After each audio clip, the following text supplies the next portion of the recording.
So hello guys, ngayon ako'y nagbabalik. Kilala niyo man naman ako bilang si Ton Batang 2K. At tumigil na ako sa pag-animation. Kaya ngayon may tutorial ako para makagit ka ng skin sa SFG2.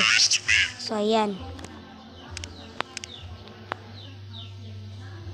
Panoorin niyo lang to guys. Main menu muna tayo.